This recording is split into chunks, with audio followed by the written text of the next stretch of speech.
अस्सलाम वालेकुम। Social talk में आप सबको खुशामदीद कहते हैं और मैं हूं आपकी होस्ट नूर अमानुल्लाह। नाज़रीन, आज से कुछ महीने पहले हमने सोशल मीडिया पर एक मर्डर की वीडियो देखी। एक शादी की तकरीब में फायरिंग हुई और उस फायरिंग के नतीजे में अमीर बालाज टीपू हमने मर्डर होते हुए देखे। सोशल मीडिया पर वो वीडियो काफ़ी गर्दिश करती रही और अमीर बालाज टीपू का कत्ल एक ऐसा कत्ल साबित हुआ जिसने पूरी दुनिया को अफसोस में मुब्तला कर दिया। पाकिस्तानी भी काफ़ी अफसोस का शिकार रहे और तलब करते रहे कि इंसाफ दिया जाए अमीर बालाज टीपू को। अगर हम उससे पीछे माजी में जाएं, टीपू ट्रक्का वाला का कत्ल वो भी एक मिस्ट्री बनकर रह गया। बहुत सारे नाम अंडर डिस्कशन आए, लेकिन हमने नतीजा और फैसला कोई भी होता हुआ नहीं देखा। अब हम अमीर बालाज टीपू के बारे में बात कर रहे थे कि इस दौरान अमीर बालाज टीपू का कत्ल केस का जो मरकजी मुल्जिम था एहसन शाह, जो कि CIA की हिरासत में था और उस हिरासत में ही उसे कत्ल कर दिया गया। किस तरह से कत्ल किया गया, इसके पीछे बैकग्राउंड हिस्ट्री क्या रही, तमाम चीज़ों पर आज हम बात करेंगे। हमारे साथ स्टूडियो में मौजूद हैं एजाज अहमद भट्ट साहब, जो कि सीनियर जर्नलिस्ट हैं और उन्हीं से जानते हैं। एजाज अहमद भट्ट साहब, आपको वेलकम कहते हैं हम आज के प्रोग्राम में और आपसे जानना चाहती हूँ, कई सारे सवालात हैं। आगाज करते हैं, थोड़ी सी बैकग्राउंड हिस्ट्री क्या रही अमीर बालाज टीपू के कत्ल की, बैकग्राउंड क्या बताएंगे आप? जी, मैं सबसे पहले तो ये बताता चलूँ कि 18 फरवरी को अमीर बालाज जो है वो एक शादी पे शिरकत करने गए। वहाँ वापसी पे उनको शूटर ने कत्ल कर दिया और उस वक्त जो शूटर था एक वो मौके पे ही हलाक हो गया। उसका नाम मुजफ्फर था। एक उसका जो साथी था वो वहां से फरार हो गया।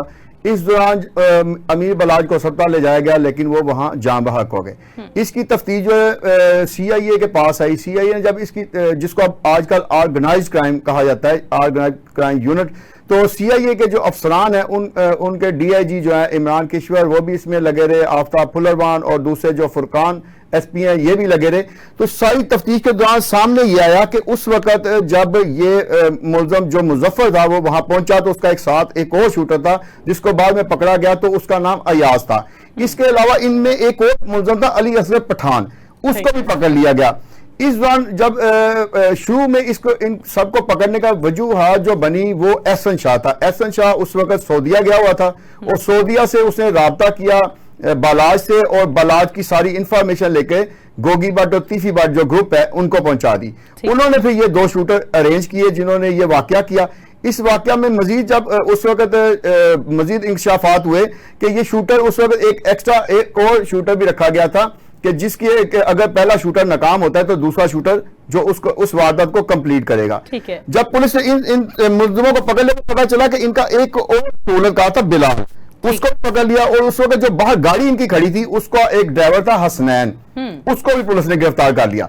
अच्छा, ये सारे मुलजिम जब गिरफ्तार हो गए तो पता चला कि एहसन शाह ने वहां से इनको सारी मालूमात दी कि इस वक्त कहां उसने शादी पे जाना है। ठीक है, वो वहां पहुंचे, कत्ल हो गया। इसकी जब तफ्तीश जारी थी तो पता चला कि मरकजी मुलजिम जो तीफी भट्ट है वो तो फरार होने में कामयाब हो गया, लेकिन मैं यही बताता चलूं वो फरार होने में कामयाब नहीं हुए बल्कि उनको फरार कराया गया और फरार कराने के बाद ये सारा मामला इस तरह रहा। लेकिन हमने पहले भी देखा कि जब बिल्ला ट्रक्का वाला कत्ल हुआ और जब टीपू ट्रक्का वाला कत्ल हुआ उस वक्त भी ये किया गया कि जो शूटर थे उनको तो पकड़ लिया गया, लेकिन जिन्होंने ये इस सारे प्रोग्राम की या इस सारे कत्ल की वारदात की प्लानिंग की उनको उस वक्त ही बचा लिया गया। कैसे बचाएगा जिसका अब हम इस मौजूदा केस पे अगर थोड़ा सा गौर करें तो सर आपको इंटरप्ट करूंगी और जानना चाहूंगी, तीफी भट्ट और गोगी भट्ट साहब का बार बार जिक्र आ रहा है, कुछ और हमारे व्यूवर्स के लिए इनकी थोड़ी बैकग्राउंड बताएं कि आखिर इनकी तीफी भट्ट और गोगी भट्ट की अमीर बालाज टीपू से क्या दुश्मनी थी? अच्छा, दुश्मनी इस तरह है कि जो अगर आप इलाका वाइज देखें ना तो ये जो शालमी चौक है ना और शालमी बाजार जो है इस पे पूरी सरपरस्ती चलती थी बिल्ला ट्रक्का वाले की। और ये इनका बुनियादी तौर पे कारोबार है, ट्रकों के जरिए पूरे पाकिस्तान में माल को वो एक दूसरी जगह से पहुंचाते हैं। तो ये कारोबार पे इनकी इजारादारी थी और इसके साथ ये जो शालमी बाजार है और इर्द गिर्द का जितने बाजार हैं इनके ये सरपरस्ती आला कहलाते थे। लेकिन ये भी याद रखें कि ये जो इलाका है यहाँ एक एक बिल्डिंग जो है वो करोड़ों में नहीं है, अरबों रुपए में है। अगर आप एक बिल्डिंग पे कब्जा करवा लेते हैं, एक बिल्डिंग पे अपने बंदे बैठा लेते हैं, तो समझे कि आप 2-3 अरब रुपए के मालिक मजीद बन गए हैं। तो एक तरफ ये था, दूसरी तरफ अनारकली बाजार और जो दूसरे बाजार है वहां जो चौधराहट है वो चलती है गोगी बट और तीफी बट की। तो ये चौधराहट आगे आपको पता है कि लोहारी के पास जो इलाका है वो वहां आके ये दोनों चौधराहटें आपस में मिक्स होती थी। तो जैसे ही एक तरफ से पता चलता है कि उसने उस ग्रुप ने फलां जगह पे कब्जा कर लिया है या फलां कोठी पे या फलां बिल्डिंग पे कब्जा कर ले, तो दूसरा ग्रुप भी एक्टिव हो जाता था। ठीक है, यहीं पर ही हम वक्त हुआ जाता है एक ब्रेक का। ब्रेक की जाने बढ़ते हैं। मजीद मालूमात के लिए हमारे साथ जुड़े रहिए। मिलते हैं एक छोटे से ब्रेक के बाद। Welcome back after the break. नाज़रीन, ब्रेक पर जाने से पहले हम बात कर रहे थे अमीर बालाज टीपू के कत्ल केस की, और इस कत्ल केस से तीफी बट और गोगी बट का क्या ताल्लुक है, और यही हम जानेंगे। हमारे साथ एजाज अहमद बट साहब मौजूद हैं स्टूडियो में, सीनियर रिपोर्टर हैं, जर्नलिस्ट हैं। सर, क्या बताएंगे आप कंटिन्यू कीजिए। अच्छा, मैं आपको बता रहा था कि ये जो बुनियादी जो झगड़ा है ये वहां की प्रॉपर्टी पे कब्जा करने के हवाले से था। उसके बाद क्योंकि ये सियासत में भी आ गए, वहां की जो ताजा तंजीमें एक तरफ के सरपरस्त वो बन गए और एक तरफ से बिल्ला ट्रका वाला ग्रुप बन गया। अब बिल्ला ट्रका वाला का जब कत्ल हुआ तो उसकी थोड़ी सी बैकग्राउंड है कि वहां उनकी इनके साथ चपकलश तो चल रही थी, लेकिन उनके पास एक मुलाजम था, बाबा अनीफा बाबा कहलाता था। वो नौजवान था, बहुत ताकतवर, जैसे बॉडी बिल्डर टाइप का। उनके पास ही रहा काफी अरसा। बाद में टीपू ट्रका वाला और वो एक मुकदमे में मुलवस हो गए, दोनों जेल पहुंचे। तो बिल्ला ट्रका वाले ने अपने बेटे को, टीपू ट्रका वाले को जो है जेल से निकाल दिया और निफा बाबा जो है ना उसको ना निकाला, जिसकी वजह से उसका जो दूसरा भाई था जो शफीक और शफीका बाबा था, उन दोनों भाइयों ने मिलकर बिल्ला ट्रका वाले को कहा यह जा रहा है कि गोगी भट्ट ने इनका फायदा उठाया कि ये दोनों लड़के इनके खिलाफ हैं, तो उन्होंने इनकी सरपरस्ती की और बिल्ला ट्रका वाला उनके हाथों कत्ल हो गया। जब वो हो गया उसके बाद फिर टॉप 10 का अरूज आया। उसके बाद शहबाज शरीफ ने तमाम के दौर में तमाम जो टॉप 10 थे उनको पुलिस मुकाबलों में जो हलाक कर दिया गया। फिर एक दफा ये मामला डाउन हुआ। उसके बाद जब टीपू ट्रका वाला का दौर आया तो एक दफा दोबारा ये दुश्मनी जो है ना वो अरूज पे पहुंच गई। तो फिर जो है टीपू ट्रका वाला ये अपनी नकलो अहमद जो है ना उसको छुपा के रखता था। तो एक वक्त ये हुआ कि बिल्लू जो ये टीपू ट्रका वाला है इसकी दोस्ती एक आप समझे कि आर्टिस्ट के भी साथ थी। तो वो आर्टिस्ट उस वक्त उनके साथ थी। जब फ्लाइट में ये वापस आ रहे थे उन्होंने इतला दे दी कि हम आज लाहौर एयरपोर्ट से इतने बजे बाहर निकलेंगे। तो उन्होंने लाहौर एयरपोर्ट की पार्किंग में शूटर को भेज दिया। उस शूटर ने बिला टीपू ट्रका वाले को गाड़ी से निकलते ही जो है ना वो कत्ल कर दिया। अच्छा, वहां भी ये मामला हुआ कि लड़की थी और फिर वो शूटर था, शूटर और लड़की को उन्होंने मुलवस किया और बाद में उनके ऊपर केस चलता रहा। लेकिन जिन्होंने प्लानिंग की तो उनको जो है ना निकाल दिया गया। अब मैं इस केस पे आता हूं। इस केस में भी ये हुआ है कि एहसन शाह जो है मरकजी, ये दोनों तरफ से आप समझे कि ब्रिज था।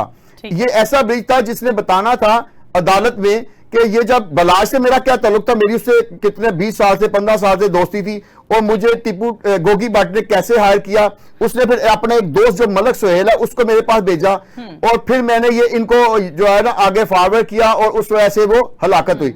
अब ये जो इस केस में मरकजी ब्रिज था ना, उस ब्रिज को फारग करना जरूरी था, इस ब्रिज को खत्म करना जरूरी था। उस ब्रिज को खत्म करने के लिए ये पुलिस मुकाबला जो है ना ये किया गया।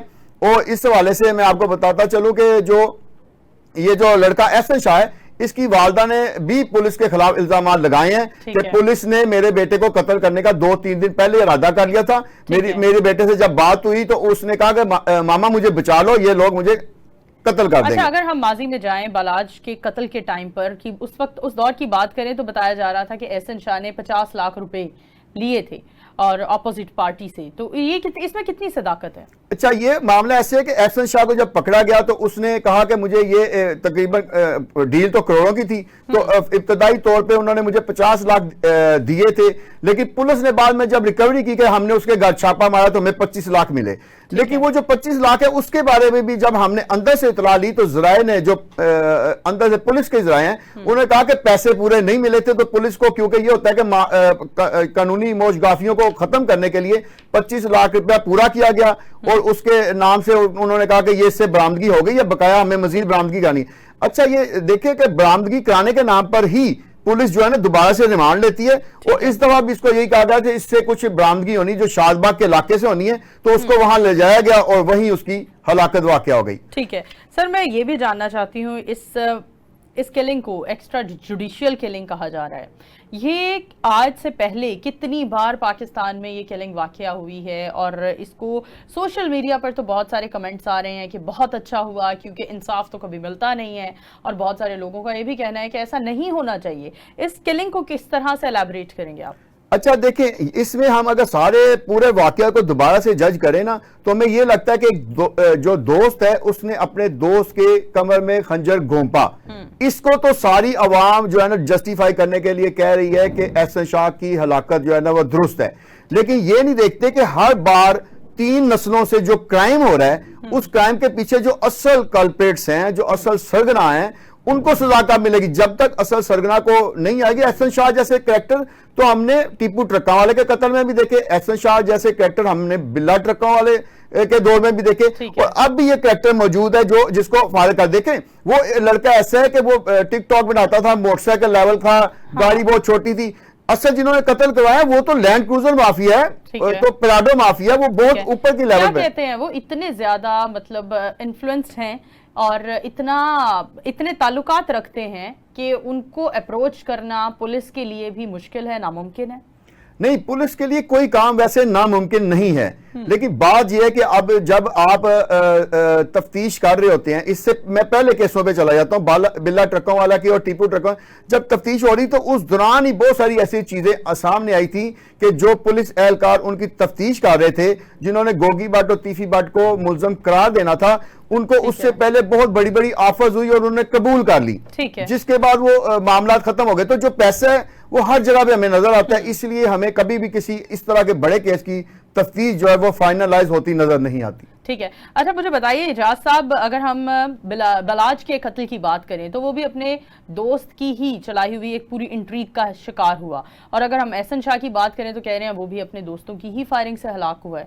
इसमें कितनी सदाकत है? अच्छा, ये मामला थोड़ा सा और तरह भी है, क्योंकि इस हवाले से जो DIG CIA है, जो ऑर्गेनाइज क्राइम के DIG इमरान किश्वर, उनके बारे में भी कहा जाता है, और SP साहबान का भी कहा जाता है कि ये जो एहसन शाह था ये यहां तक मुलव्वस था कि इसने दोनों भाइयों को कत्ल करवाने की प्लानिंग में की थी तीफी भट्ट के साथ। जो तफ्तीशी अफसरान है उन्होंने बराह रास्त इस हवाले से से नहीं, बराह रास्त भी कहा है। वो कैसे? उन्होंने कहा कि इसकी प्लानिंग ये थी कि जैसे ही ये जो है ना बलाज कत्ल हो जाएगा, उसके बाद जब उसके कुल के और अगले रोज जब खत्म करवाना जाएगा, तो इस दौरान ये जो एहसन शाह है इसने इसके जो भाई जो इस केस का मुद्दई भी है उससे मुसाब जो है अमीर मुसाब भी कहते हैं उसको, तो उससे कहा था कि आप मेरे घर आ जाओ तो मैं आपको असल वजह बताता हूं कि इसके पीछे कौन कौन मुलजम है।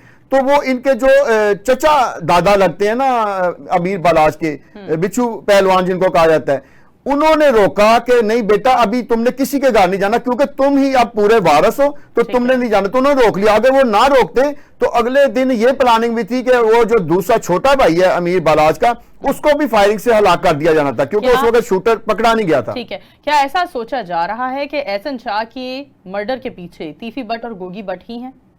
नहीं, एक एंगल तो बड़ा वाज़ेह है जो हमें CIA के कुछ जराए ने भी बताया है कि उन्होंने कहा कि अगर ये मरकजी ब्रिज जो मैंने आपको पहले मरकजी ब्रिज बीच में से निकल जाएगा तो कहीं भी अदालत में आप ये साबित नहीं कर सकेंगे कि वो बराह रास्त मुलव्वस, क्योंकि उसके अदालत के अंदर आपको गवाहियां देनी होती हैं, उसमें ये मौका महल के मुताबिक जियो फोरेंसिक भी रिपोर्ट पेश होनी होती है। तो ये तमाम जो शवाहद है उसको कंफर्म करने के लिए एहसन शाह का होना जरूरी था कि मुझे फलां ने बुलाया, मुझे जैसे ये इसमें है सुहेल ने बुलाया अपने घर, तो इतनी मुझे ऑफर हुई। अब वो सारी ऑफर की ये सारी बातें जो है ना वो दूसरे जो मुलजम है वो मुनकर हो जाएंगे, और सुहेल क्योंकि मरकजी ब्रिज मौजूद नहीं होगा लिहाजा ये केस डेड हो जाएगा, और जैसे इसके वालिद और दादा का केस डेड हुआ था वैसे ये केस भी डेड हो जाएगा। और जो छोटे लेवल के मुलजम है किसी को 6 साल की सजा हो जाएगी, किसी को 8 साल की, और कुछ जमानत में बरी हो जाएंगे और केस ये ठंडा हो जाएगा। ठीक है, बहुत शुक्रिया सर आपका, थैंक यू सो मच।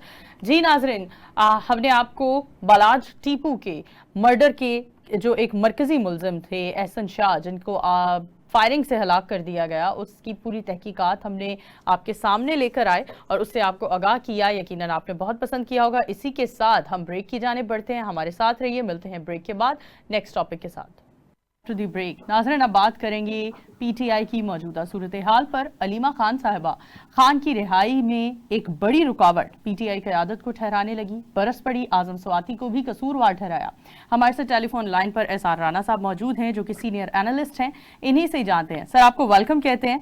जानना चाहूंगी क्या कहेंगे, अलीमा खान साहिबा मौजूदा पीटीआई की जो क़यादत है उन पर बरस पड़ी हैं, आजम स्वाति पर भी काफी उन्होंने इल्जाम तराशी की, इस बारे में क्या कहना चाहेंगे आप? देखिए, बात यह है कि मैं पीटीआई की सारी क़यादत पे तो नहीं इल्जाम लगा रहा। उनमें कुछ लोग यकीनन अपने काज के साथ हैं। इवन मैं आजम स्वाति साहब के हवाले से भी ये रखता हूँ कि उनके साथ जो कुछ हुआ माजी में वो इतना भयानक है और इतनी तकलीफ दे है कि मैं आजम स्वाति साहब की इज्जत करता हूँ। लेकिन मेरी जाती राय में इस लम्हे मौजूद में अगर कोई शख्स अलन ऐलान इमरान खान के लिए जद्दोजहद कर रहा है तो वो अलीमा ही है। ठीक है। और वो एक बहन अपने भाई के लिए जो मोहब्बत रख सकती है वो दुनिया की और कोई भी शख्सियत नहीं रख सकती। ठीक है। अब कायदे आजम के लिए फातिमा जिन्ना जिस तरह मैदान में आई थी, वो कोई ढकी छुपी बात नहीं है। और भी माजी में बेशुमार मिसालें ऐसी हैं कि बहनें अपने भाइयों के लिए बाहर आई। तो मैं अलीमा साहिबा की जदोजहद को बहुत कदर से देखता हूँ और इसमें कोई शक नहीं। मैं एक अरसे से ये कह रहा हूँ, जब मैं पहले कैद शुरू कहा था तो लोगों ने मुझ पर बड़ी तनकीद की थी कि पीटीआई की क़यादत की अक्सरियत जो है वो इस्टेब्लिशमेंट के साथ अटैच है। ठीक है। और उनकी गेम खेलती है। और इमरान खान के बयानात और जो वो पैगामात बाहर आके कहते हैं वो नहीं होते जो खान साहब कह रहे होते हैं। ठीक है।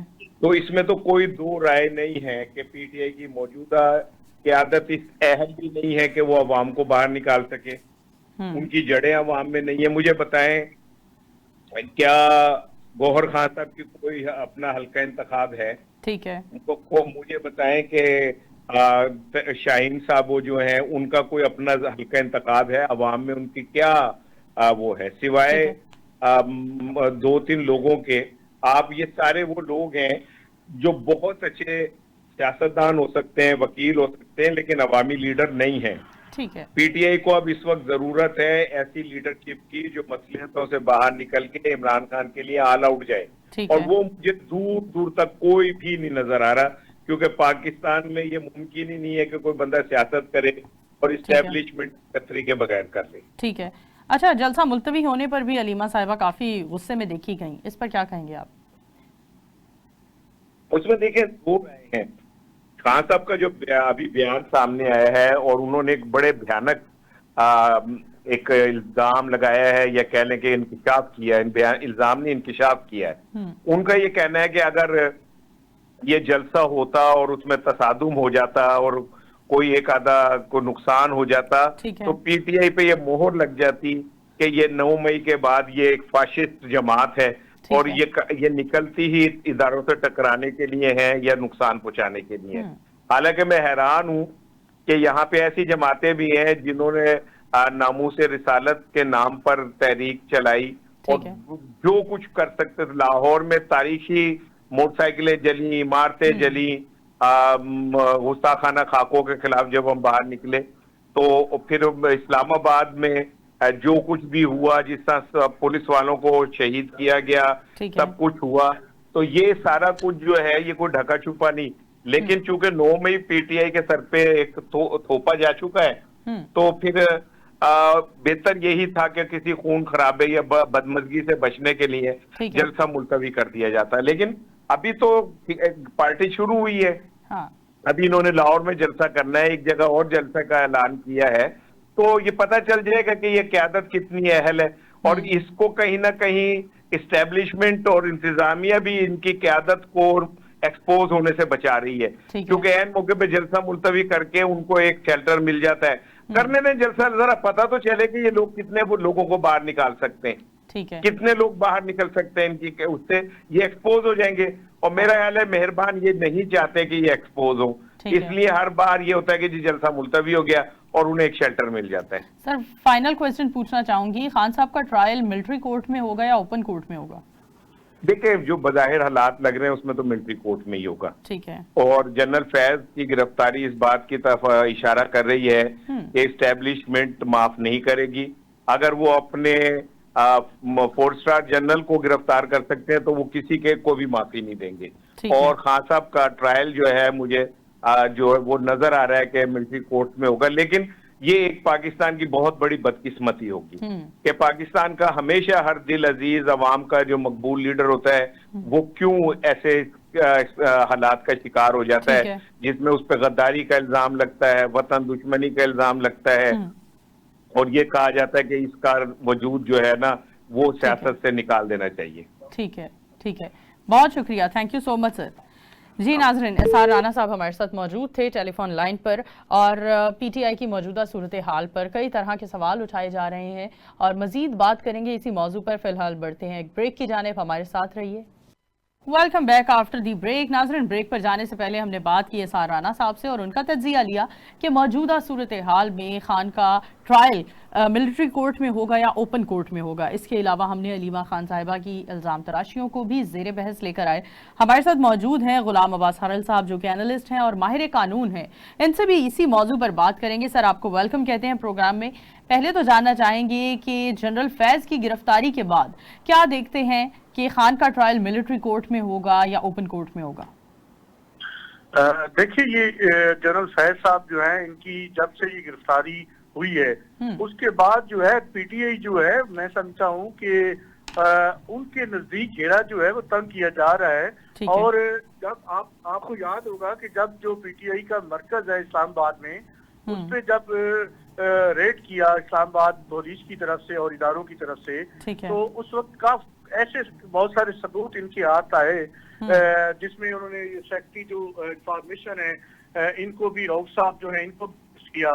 तो उसके बाद वहाँ इनको ऐसे बहुत सारे एविडेंस मिले जिसमें जनरल फैज साहब और जो पीटीआई की लीडरशिप है उसका आपस में राब्ता जो है जो इनको राब्ता होता रहा और सारी डायरेक्शन जो है पीटीआई लीडरशिप को वो जनरल फैज साहब की तरफ से मिलती रही। और आपको याद होगा इससे पहले भी जब हुकूमत में थी पीटीआई, तो उस वक्त भी जो सारी इमरान खान जो है वो हुकूमत नहीं चला रहे थे, उस वक्त भी हुकूमत जो है वो जनरल फैज साहब चला रहे थे। जितनी भी कोई आम डिसीजन होते थे, जो भी मामलात होते थे अहम जितने भी, उसमें सारे जो डायरेक्शंस वगैरह होती थी वो जनरल फैज साहब देते थे। तो अब क्योंकि उस वक्त भी मैंने अर्ज किया था कि ये जो टॉप सिटी वाला मामला उठाया गया है उस मामले में इनको मुलविस करके और अरेस्ट की गई है और मिलिट्री ट्रायल शुरू किया गया है। तो मुझे तो उस वक्त भी मैंने कहा था कि ये बात कोई मुझे नजर नहीं आती, इसमें कोई हकीकत नजर नहीं आती। ये मामला जो है चूंकि जनरल फैज साहब और पीटीआई लीडरशिप में राब्ते जो होते रहे हैं और उससे इनको काफी सबूत मिला है हमारे एजेंसियों को और इदारों को, तो उसी के नतीजे में ये इनकी गिरफ्तारी हुई। और अब जो है इसकी कड़ियां जो है इन्होंने बानी पीटीआई तक ले जानी है और इस केस की, और बाकी जो आम लीडरशिप है उनके साथ इनको जोड़ना है। उसके बाद जो है उसमें उनकी गिरफ्तारी डाल के, क्योंकि बाकी जितने भी मुकदमात हैं आपने देख लिया है उनमें कुछ भी नहीं है, वो सारे मुकदमात हैं। कुछ में खान साहब जो है उनको जमानत मिल गई है, कुछ ऐसे मुकदमात रह गए हैं जिनमें जमानत हो जाएगी। वो इतने कोई सियासी मुकदमात हैं उनमें कोई वजन नहीं है। और अल्टीमेटली ये खान साहब का जो बानी पीटीआई है उनका मिलिट्री ट्रायल शुरू होने जा रहा है और उसमें भी मैं समझता हूँ कि ऐसी कोई ठोस शवाहिद नहीं है जिससे उनको इस जुर्म में जो है ये साबित हो सके उनके ऊपर, क्योंकि उस वक्त तो वो इस्लामाबाद हाई कोर्ट में थे और उनकी वहां पे अरेस्ट हुई। और जब ये 9 मई वाला मामला सारा हुआ, क्योंकि ये सारा जो ये सारा तफ्तीश और ये सारे शवाहिद इकट्ठे किए जा रहे हैं, ये सिर्फ इसको 9 मई वाले मामले से जोड़ने के लिए और उस केस के साथ साथ सबको जो है उसमें शामिल करने के लिए। ठीक है, तो ये भी कोई मैं समझता हूँ कि फिलहाल तो एक प्रेशर जो है वो पीटीआई के ऊपर पड़ जाएगा और उनके ऊपर मुकदमात जो मिलिट्री ट्रायल में हैं वो शुरू हो जाएंगे और ट्रायल भी बानी पीटीआई का शुरू हो जाएगा। लेकिन अल्टीमेटली जो है इसका भी कुछ नहीं बनेगा अगर कन्विक्शन हो भी जाती है मिलिट्री कोर्ट से तो इसको ये सेट साइड हो जाएगी हाई कोर्ट से जाके। ठीक है। अच्छा, हम जानना चाहेंगे कि अलीमा खान साहिबा की इल्ज़ाम तराशियां जारी हैं, आजम सवाती को जिम्मेदार ठहराया और उन पर बरस भी पड़ी, और उनका कहना है कि पीटीआई क़यादत खान की रिहाई में एक बड़ी रुकावट है। इसमें कितनी सदाकत है? देखिए, इस वक्त जो पीटीआई की मौजूदा लीडरशिप है जो बाहर है, कुछ तो पहाड़ों पे चले गए हैं, कुछ बाहर हैं, तो उसमें वो नज़्मो ज़ब्त नहीं है, वो एक आवाज होके और यकजा होके वो कोई भी फैसला नहीं कर पा रहे हैं। और आपने देखा है कि सुबह कुछ और स्टेटमेंट आती है, शाम को कुछ और स्टेटमेंट आती है, और फिर उसको खान साहब को, बानी पीटीआई को पता भी नहीं होता, फिर उनके साथ जो है वो मुशावरत की जाती है बाद में जाके। और आपने देख लिया कि ये पिछला जो इन्होंने जलसा और एहतजाज करना था, उसको सुबह सुबह जो है अपना आजम सवाती साहब ने वो कहा कि हमने उनकी मुशावरत के साथ उसको कैंसिल कर दिया है। फिर शाम को इस बात को जो है वो गाजी अनवर साहब जो हैं सीनियर लीडर हैं पीटीआई के, उन्होंने इंडोर्स किया, कंफर्म किया। तो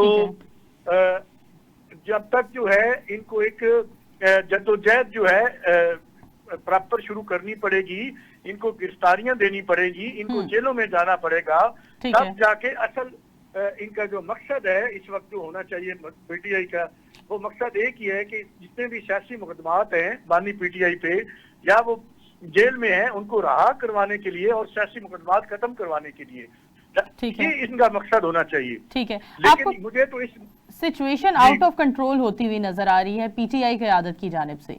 क्या लगता है आपको, तजर्बे की कमी है या क्या कहेंगे? देखिए, इस वक्त जो मौजूदा क़यादत है वो टूट फूट का शिकार है। कोई एक आदमी जो है लीड नहीं कर पा रहा, सारे जो है इसमें लीडर हैं। जब तक कोई एक लीडर नहीं होगा जिसके ऊपर सारी जमात जो है वो एतमाद करे, तो तब तक ये कोई भी जो है मुनज़्ज़म तरीके से या कामयाब तहरीक नहीं चला सकते। ये चेयरमैन पीटीआई जो है वो और डिसीजन लेते हैं, फिर जाके बाकी जो लीडरशिप है वो और डिसीजन लेती है। किसी लीडर का मुंह कहीं और होता है, स्टेटमेंट और देते हैं, तो बड़ी टूट फूट के शिकार है। इनकी ग्राउंड लेवल पे वैसे भी कोई जमात की इतनी तंजीमें नहीं है, ना कोई इतनी मैच्योरिटी आई है अभी तक इस जमात में, क्योंकि सारे लोग जो हैं कोई किसी जमात से आया है, कोई किसी जमात से आया है। तो इस तरह एक जो है जिस तरह आपने देखा कि जब नून लीग जो है वो उनकी लीडरशिप जो है वो जेलों में थी, तो उन्होंने एक भरपूर तरीक जदोजहद की और तरीक चलाई।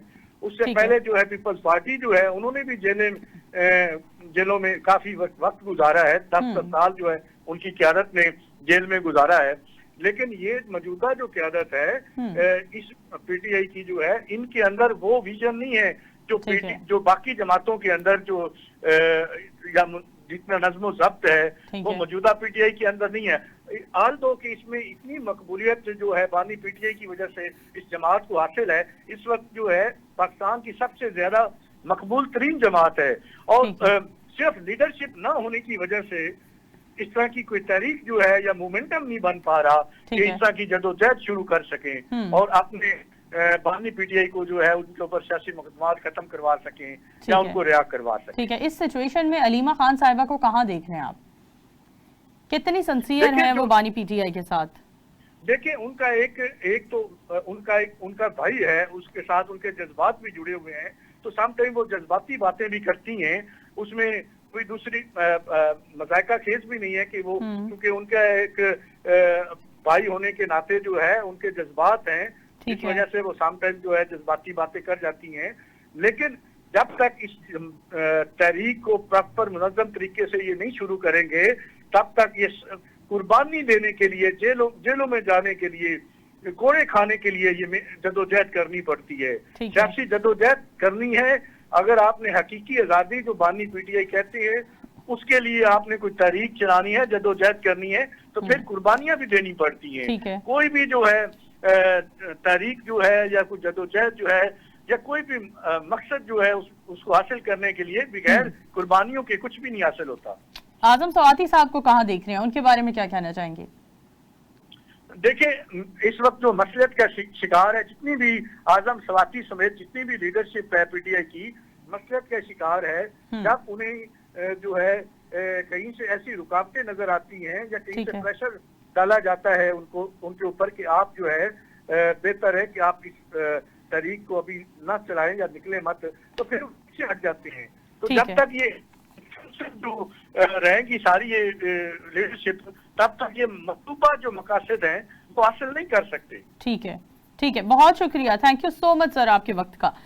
जी नाजरीन, हमारे आज की इस प्रोग्राम का एक निचोड़ निकला कि जब तक पीटीआई क़यादत अपने बानी के साथ नहीं खड़ी होगी अच्छे और बुरे वक्त में, जिस तरह दीगर जमातों को हमने मुश्किल वक्त में अपने बानी के साथ खड़े देखा, जिसमें पीपल्स पार्टी सर फहरिस्त है और नून लीग ने भी खासा कड़ा वक्त देखा, लेकिन पीटीआई क़यादत फिलहाल अपने बानी से राहें जुदा करती हुई नजर आ रही है। मुश्किल वक्त में फिलहाल सिर्फ और सिर्फ बानी पीटीआई ही हैं जो जेल में हैं और उनकी रिहाई को लेकर उनकी बहन अलीमा खान खासी इमोशनल और जज्बाती नजर आती हैं। इस पर मजीद बात करेंगे, लेकिन अभी वक्त ख़त्म हुआ जाता है प्रोग्राम का। दोबारा हाजिर होंगे नए एपिसोड के साथ, नए मौजू के साथ। तब तक के लिए अपनी होस्ट नूर अमानुल्लाह को दीजिए इजाज़त सोशल टॉक के प्लेटफॉर्म से। अल्लाह हाफ़िज़।